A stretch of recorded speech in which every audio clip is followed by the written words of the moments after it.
Muchas gracias. Muy buenos días. Es un gran placer estar en este encuentro, las Jornadas Iberoamericanas de Derecho Procesal. Quiero agradecer a los organizadores de este evento por la invitación recibida para participar en esta mesa, en este panel. Desde luego, a mis compañeros de panel, al doctor Ayú Prado, a mis compañeros magistrados, miembros también de una organización de propiedad intelectual en la que participamos, el doctor Hermógenes Acosta y el doctor Luis Camargo, con quienes en diversas ocasiones hemos participado en varios foros, tanto en la Ciudad de México como en algunos otros países. Ya el doctor Ayú hablaba acerca de las reglas procesales que se siguen en Panamá para la observancia de la protección de los derechos de propiedad intelectual. Existen algunas coincidencias en las reglas que se siguen también en México para la protección de los derechos de propiedad intelectual. Creo que hay coincidencias en varios acuerdos internacionales en los que participamos como países miembros, el ADPIC, entre otros, la Convención de Berna, en fin, trataré de hacer un bosquejo y limitar, para no ser repetitivo, en cuanto a la esencia de los derechos patrimoniales y los derechos morales. Creo que existe en estos aspectos una similitud en nuestras legislaciones domésticas. Bien, la Constitución mexicana establece desde luego un reconocimiento para la protección de los derechos de propiedad intelectual. También como género se dividen en los derechos de autor y derechos conexos y los derechos de propiedad industrial.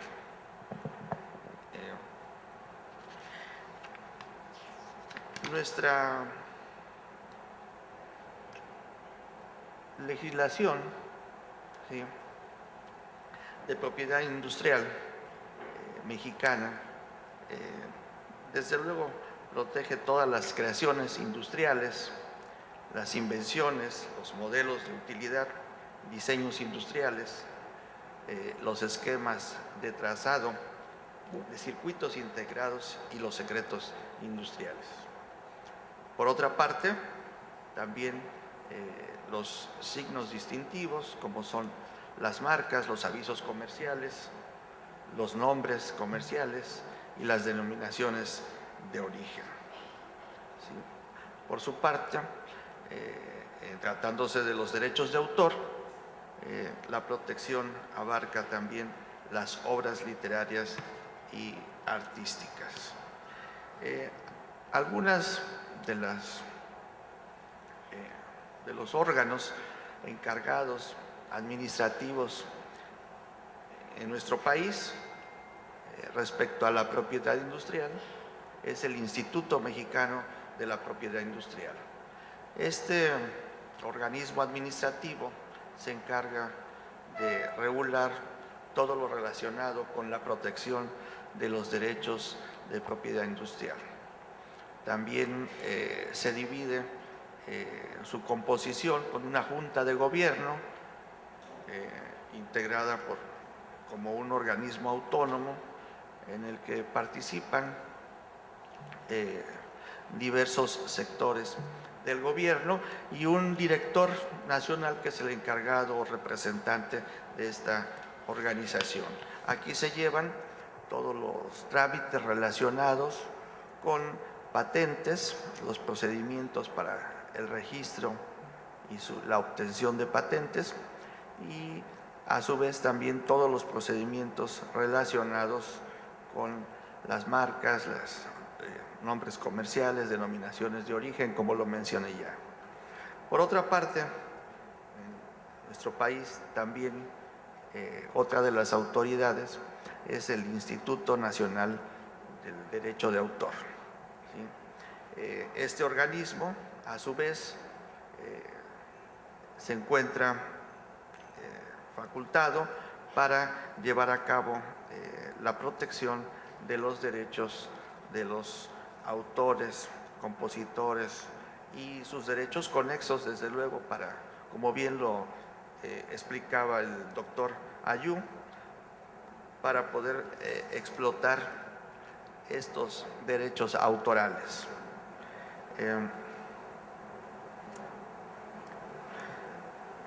¿Qué instrumentos tiene México para poder observar la protección de estos derechos de propiedad intelectual?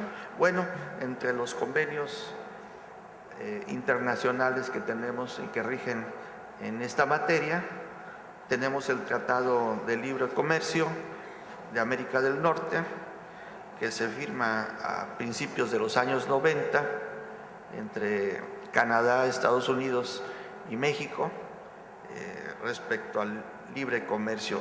En este tratado se prevén una serie de reglas para la protección de los derechos de propiedad intelectual y, desde luego, para el libre y la agilización del comercio.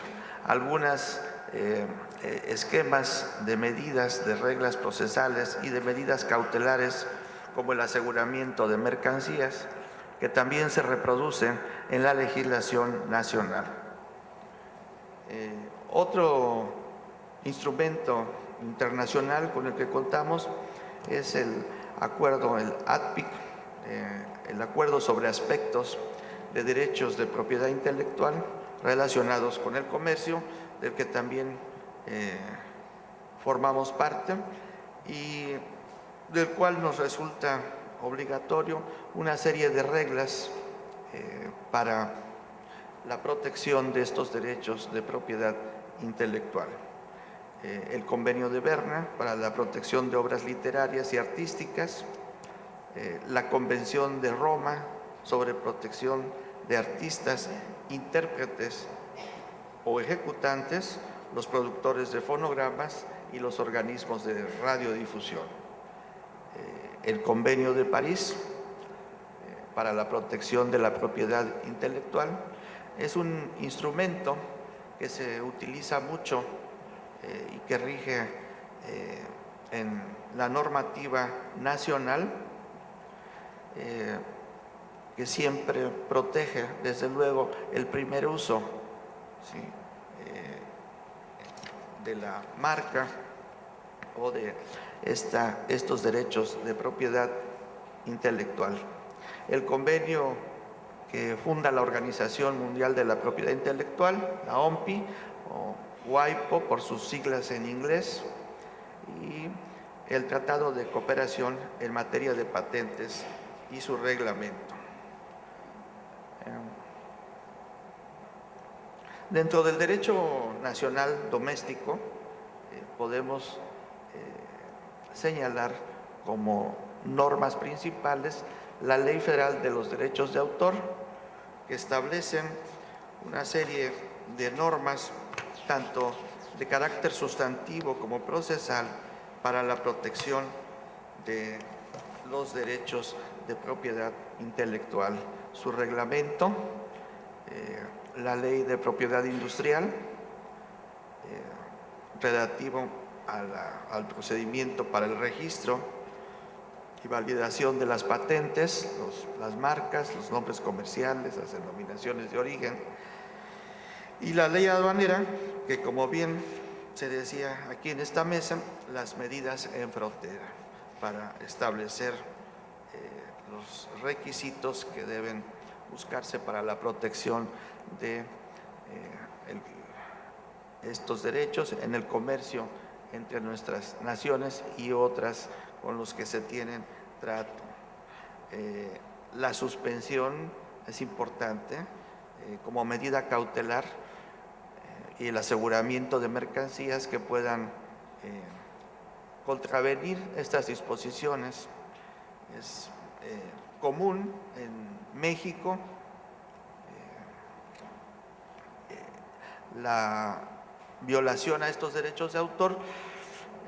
Ayer comentábamos por la tarde con el doctor Luis Camargo acerca de cómo en diversas partes de nuestro país, sobre todo en la Ciudad de México, existen puntos en donde se comercia con productos piratas, productos falsos, de todo tipo de mercancías en toda la línea. Existe un lugar en la Ciudad de México muy conocido seguramente por todos ustedes, mercados ilegales como Tepito, en donde constantemente las autoridades policíacas de la Procuraduría General de la República aseguran mercancía, pero es un combate permanente a este tipo. Hay muchos esfuerzos que se han realizado y bueno, otro instrumento nacional es el Acuerdo Nacional contra la Piratería. Este acuerdo es un convenio que firman todos los sectores de la sociedad en sus tres ejes: el gobierno, el Poder Ejecutivo, las cámaras del Congreso de la Unión, desde luego el Poder Judicial, pero también participa la sociedad civil, la iniciativa privada. Se conforma este comité y tiene por objeto salvaguardar estos derechos de propiedad industrial, hacer causa común, un esfuerzo generalizado en donde la sociedad, la iniciativa privada participa, ¿sí?, para señalar mercados, puntos en donde existe comercio ilegal y la autoridad, las autoridades encargadas tanto administrativas como judiciales puedan asegurar mercancía ilegal. Me decían ayer por la tarde, es mi primera visita a Panamá, que en la parte antigua, histórica de la ciudad, existen unas ruinas en donde piratas, como el pirata Morgan, pues quemaron, incendiaron y se dedicaban a sacar ciudades aquí en el Caribe, entre otras, de esta bella ciudad. Pues este mal permanente sigue dándose en nuestra esfera. En México, les repito, es común, se hacen muchos esfuerzos, tanto en las normas internacionales que ya hemos descrito, como las reglas que establece nuestra legislación doméstica, y los acuerdos, el esfuerzo que hace la propia sociedad civil, la iniciativa civil, para participar en esta lucha, en este combate en específico contra la piratería. Por otra parte, tenemos en México varios procedimientos para la protección de estos derechos de propiedad intelectual.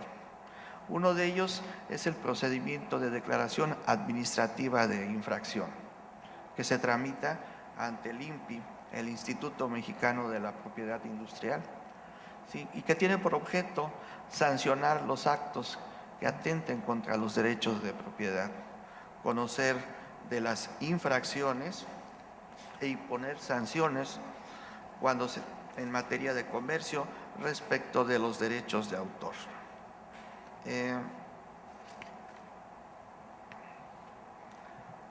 Estos procedimientos, bueno, existen dos formas que se siguen, tanto de oficio como a petición de parte. Aquí tratamos de ilustrar los requisitos que se siguen en este tipo de procedimientos, en las fórmulas administrativas: el nombre, domicilio, la contraparte, acreditar el pago de una tarifa y la exhibición de las pruebas. Se existe un requerimiento de informes y de datos, y también se establece un procedimiento de visitas de verificación en la práctica por personal autorizado del INPI, previa identificación con los testigos y la normativa que se busca siempre para dar seguridad jurídica al visitado.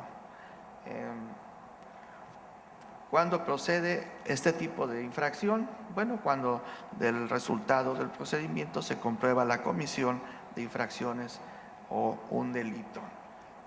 En caso de que existan delitos, también se dará vista a la Procuraduría General de la República para que en el área de su competencia puedan iniciarse los procedimientos correspondientes. Desde luego, también existe en materia civil la competencia de los jueces en México para conocer de la reparación del daño y de los juicios correspondientes. Sin embargo, aquí quiero hacer un paréntesis y comentar que tratándose de los procedimientos de patente, existe una jurisprudencia en México que obliga, antes de promover una acción civil, tener una declaración firme en materia administrativa por el Instituto Mexicano de la Propiedad Industrial respecto de la infracción cometida o la violación a estos derechos de autor. Esta jurisprudencia, bueno, ya tiene algunos años de vigencia y ha sido muy criticada en el foro porque en ocasiones se tienen que llevar procedimientos administrativos que tienen una larga duración, primero ante la autoridad administrativa, después ante el contencioso administrativo en México y finalmente ante el Poder Judicial. Y si se reclama la inconstitucionalidad de la ley, pues llegará hasta la Suprema Corte. En ocasiones son procedimientos muy largos que duran 4, 5, 6, 7, 8 años. Entonces, imagínense, para iniciar una acción de responsabilidad civil ante un juez, esperar un viacrucis de esta materia, así es que es un criterio criticado en estos foros. Las medidas cautelares que se conocen en México, bueno, el principal, por el tiempo que me acorta y la luz amarilla, es el aseguramiento de mercancías.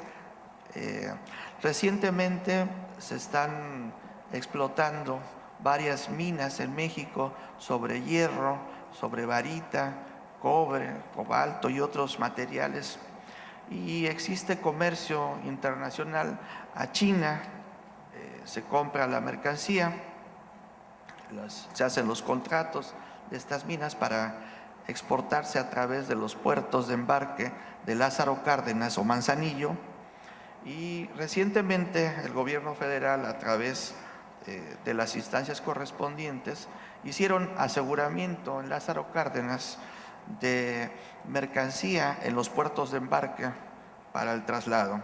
Bien, el crimen organizado participaba y exigía cuotas desde la explotación, el transporte, y tenían controladas las aduanas.